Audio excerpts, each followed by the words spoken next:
"We're handing all 80 billion to Henry," Dad said, like he was announcing the weather. Then he looked straight at me. "Now leave. You're exiled." My mother smiled.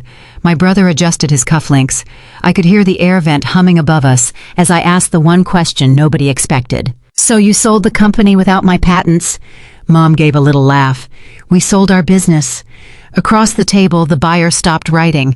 He slowly stood, closed the folder in front of him, and looked at my father. Actually, that was the moment I realized they hadn't just betrayed me. They had miscalculated everything. Before I dive into the story, hit like and drop a comment telling me where you're listening from. Let me know if you've ever watched your own family count you out before they understood what you were really holding, because that was exactly the mistake mine was about to make. 8 years earlier, none of this looked dangerous. Back then, our family business still felt small enough to be personal. The office in Austin smelled like burnt coffee printer paper and the lemon cleaner our night crew used on the conference tables. Dad Michael wore the same navy tie to every investor meeting. Mom Susan kept framed family photos behind her desk, and Henry, my older brother, could walk into a room full of strangers and make them feel like they had known him for years. I was different. I was 35 by the time everything fell apart, but even in my late 20s, I was the one who preferred a quiet lab to a spotlight. I wore simple blazers, tied my brown hair back when I worked, and kept an old blue notebook beside my keyboard. That notebook held the first sketches, calculations, and ugly little diagrams for the automation system that would eventually make our company worth more money than I could comprehend. I still remember the first prototype. I was 27, exhausted, and running on vending machine coffee when it finally worked. The machine adjusted to an unexpected obstacle without freezing. I laughed so hard I almost cried. Henry took it to an industry event the next week. He was brilliant on stage. I will give him that. I knew when to pause, when to smile, when to turn. A complicated idea into one sentence investors could repeat over dinner. When someone asked how he had come up with the system, Henry glanced toward the back of the room where I was standing. For 1 second, I thought he would point at me. I didn't. Afterward, Mom squeezed my arm and said, "Henry needs the spotlight, honey. You know you hate that stuff." I told myself she was right. That became a pattern. I built. Henry presented. Dad negotiated. Mom polished the story. And every time the company grew, my name somehow got smaller. There was one thing my family never paid much attention to, though. Before the company ever sold a product using my technology, I had created the original core system on my own time with my own equipment and savings. A licensing specialist told me not to give away ownership just because I trusted my family, so I didn't. The company received broad rights to use the technology. I kept the core patents and the right to approve any transfer if control of the business changed. At the time, it felt like boring paperwork. Years later, when Henry suddenly started appearing in closed-door meetings about a massive acquisition, and my calendar invitations quietly disappeared, I pulled that old blue notebook from my desk drawer. For the first time, I wondered if my family had forgotten what I owned, or if they were counting on me to forget it too. The first time I heard the number, I thought I had misunderstood it. $80 billion. Dad mentioned it casually during dinner, cutting into his steak like he was discussing quarterly revenue instead of the largest deal our family had ever seen. Henry sat across from me, smiling into his wine glass. "The buyer sees long-term value," he said. I noticed the way he said buyer, not partner, not investor. Buyer. Over the next 2 weeks, closed-door meetings multiplied. Henry was suddenly copied on everything. I was copied on almost nothing. Then a document landed in my inbox. Dad called it routine paperwork. I opened it at my kitchen counter with cold coffee beside me and my old blue notebook within reach. The language was dense, but one sentence stopped me. They needed my written consent to transfer the technology license after the sale. I read it twice, then a third time. The next morning, Dad leaned against my office door and smiled. "Just sign it, Hope. Legal needs to clean up loose ends." "Why am I a loose end?" His smile disappeared. "Don't make this complicated." Mom tried a softer approach that night. She called while I was folding laundry and told me Henry was under enormous pressure. "This is his moment," she said. "Please don't turn it into some ownership argument." Ownership argument. As if the patents were a family disagreement instead of legal property. I called Daniel. For years, he had been the person I trusted when my family made me question my own judgment. Don't sign anything yet, he told me. Get independent counsel. For the first time in days, I could breathe. Then 3 days later, I walked into a restaurant near downtown Austin and saw Daniel sitting with Henry. They were laughing. A contract folder sat between them. Daniel followed me outside. He didn't even bother lying. Henry had offered him a senior financial role if the acquisition closed. A huge salary, a bonus, a seat near the top. You knew what they were doing to me, I said. Daniel looked away. I know where this deal is going.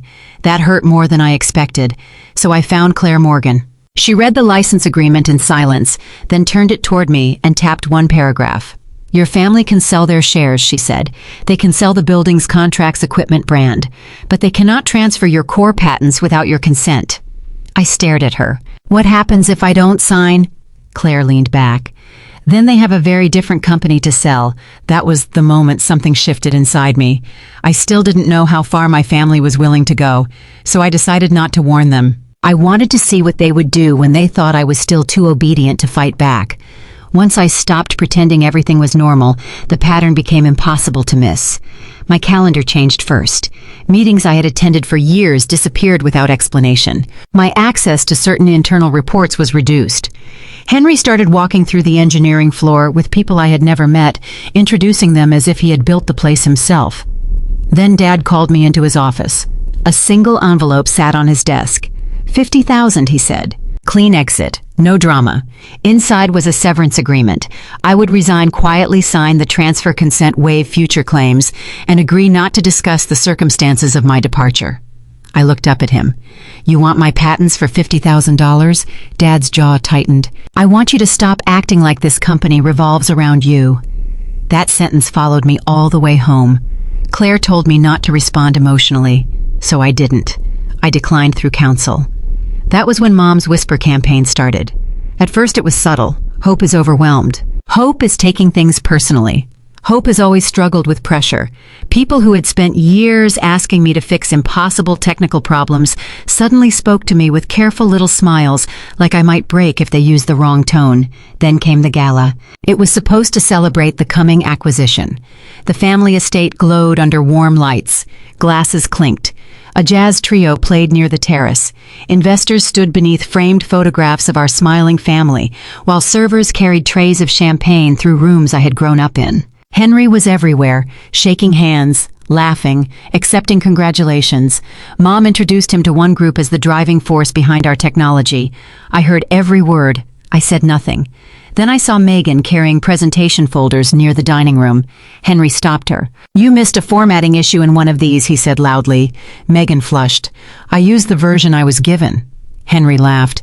Maybe engineering needs people who can follow basic instructions. I stepped between them. That presentation came from my team. If there's an issue, talk to me. His smile vanished. You really can't stand one night not being the center of attention, can you? I almost laughed at the absurdity. Then he lifted his wine glass. The movement looked accidental. It wasn't. Red wine poured across the front of my cream blouse and dark jacket. The room went quiet. I could feel it soaking through the fabric, cold against my skin. Henry widened his eyes. Hope, come on. It slipped. I looked at Dad. He stared into his drink. I looked at Mom. She leaned closer and whispered, Please don't make a scene. Something inside me finally went still. I walked to the restroom and stared at myself under the harsh white lights. Red wine, tired eyes, 8 years of excuses. I opened my bag. My old blue notebook was inside. I ran my thumb across the worn cover and called Claire. I'm done protecting them. The next morning, every communication went through her. We preserved emails, payments, meeting records, access logs, and security footage. Claire formally notified the buyer that I had not consented to any transfer of my patents. Dad still pushed toward closing. I thought $80 billion made him untouchable. Then the final meeting invitation appeared on my screen. I closed my laptop, slipped the blue notebook into my bag, and headed for the boardroom. This time they had no idea I was bringing the one thing they could not buy. Dad was already standing when I entered the boardroom. Henry sat beside him in a charcoal suit, one ankle resting casually over his knee. Mom had a porcelain cup in front of her, untouched. David Walker and 3 members of the buyer's legal team occupied the other side of the table. Claire took the seat beside me. Dad didn't ask us to sit. "We're handing all 80 billion to Henry," he declared. Then he looked straight at me. "Now leave. You're exiled." For a second, nobody moved. I looked at Henry. He wouldn't meet my eyes. I looked at Mom. She almost seemed relieved. "So you sold the company without my patents?" Mom chuckled. "We sold our business." Across the table, David stopped writing. He stood. "Actually," Dad's expression changed. David closed the folder in front of him. "This transaction has not closed." The room went silent. "The funds have not been released," he continued. "And as of this morning, we have a serious ownership problem." Dad turned toward me. "What did you do?" Claire answered before I could. "Hope did nothing except decline to transfer property she owns." She placed the licensing agreement on the table. David's attorney opened it to the marked section. The company had broad rights to use my technology, but it did not own the core patents. And if control of this company changed those rights, could not move to a new owner without my written consent. David looked directly at me. "Did you sign that consent?" "No." Henry shot out of his chair. "This is ridiculous. She works for us. She built it here." "Not the original system," Claire said. She placed the ownership records beside the agreement. Dates, patent filings, development records. My blue notebook sat quietly in front of me, its corners worn soft from years of use. Dad stared at the papers. Then he tried a different angle. "This is a family dispute. Hope is angry because Henry is taking over." Claire slid another document across the table. "The severance offer, $50,000 in exchange for my consent, my silence, and my release of future claims." David read it once. Then again, his face hardened. "You attempted to terminate the patent owner before closing and condition her severance on transferring the asset." Dad's voice rose. "That is not what happened. It's exactly what happened," I said. Henry slammed his palm against the table. "You're holding $80 billion hostage because you're jealous." I finally looked at him. "I'm not holding anything of yours, Henry." His face went red. "This belongs to the family." "No," I said. "That's what you kept telling yourselves." Claire opened one final folder. After I refused to sign, Henry had hired an outside contractor to find another way into systems containing technology he did not control. There was no dramatic secret recording. There didn't need to be. There were payments, messages, invoices, access logs, and a contractor who stopped the work, hired counsel, and agreed to cooperate after realizing there was a legitimate ownership dispute. Henry went pale. Dad turned toward him. "What did you do? I was protecting the deal." David's chair scraped against the floor as he stood again. "No. You were creating additional liability inside an $80 billion acquisition." Mom finally put down her cup. Her hand was shaking. David looked toward his attorneys. "We're done." Dad blinked. "What does that mean?" "It means the closing conditions have not been satisfied. The acquisition is terminated. No funds will be released." Henry sank slowly back into his chair. $80 billion, gone before it had ever truly been theirs. Dad stared at me as if I had destroyed him, but I hadn't. I had not taken his company. I had not touched his money. I had not sabotaged a single system. I had simply stopped giving my family permission to sell me along with everything else. I picked up my blue notebook. Months earlier, Dad had planned to have security escort me through that same door. This time I walked through it on my own. And behind me, for the first time in 8 years, Henry was the one left sitting in the room without an answer. The fallout did not happen overnight. That mattered to me. For years, my family had treated consequences like something that happened to other people. But this time, there was no dramatic explosion. No single moment where everything vanished. It came apart piece by piece. First, the buyer formally walked away. Then the company had to disclose that the technology at the center of its valuation could not be transferred under the terms they had promised. Investors pulled back. Lenders started asking harder questions. Contracts that once looked secure suddenly had to be reviewed.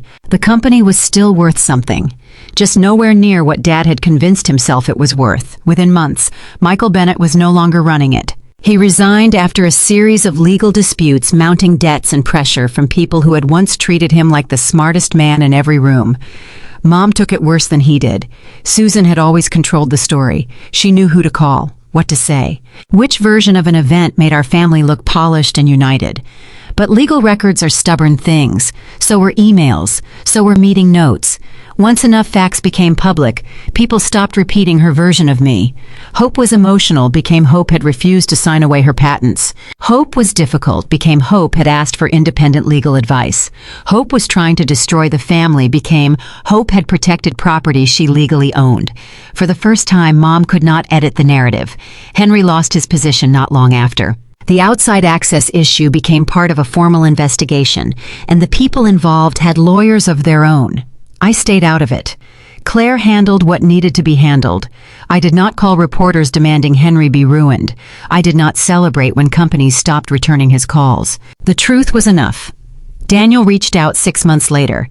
We met at a quiet coffee shop where we used to study together years ago. He looked older, not dramatically, just tired around the eyes. I made the wrong choice, he said. I stirred my coffee. Yes, he swallowed. I thought the deal was certain. I know. I was scared of being left behind.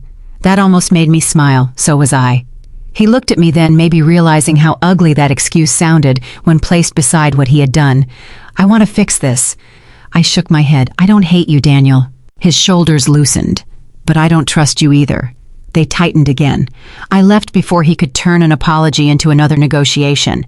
By then, Megan and I were building something new, smaller at first, cleaner. Every engineer's name stayed attached to their work. Every inventor knew what they owned. Every agreement was explained before anyone signed it. When I gave our first major presentation, I carried my old blue notebook onto the stage. I did not need it anymore. I wanted it there. A reminder of the woman who once stood at the back of a room while somebody else accepted applause for her work. Almost a year after the boardroom, Mom contacted me. Dad's health had declined. There were medications, medical bills, appointments they were struggling to cover. She asked for money. I sat with the message for a long time. Then I called Claire. Verify the bills, I said. Pay the essential medical expenses directly. Claire paused.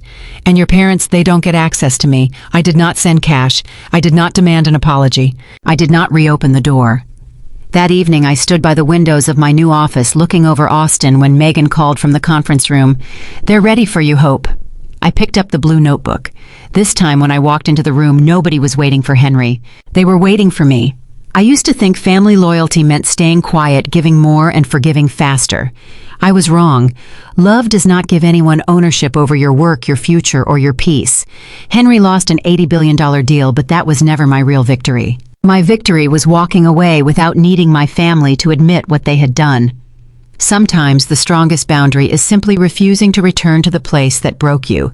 If this story hit home, tell me in the comments. Share it with someone who needs it, and subscribe for more stories about taking your power back.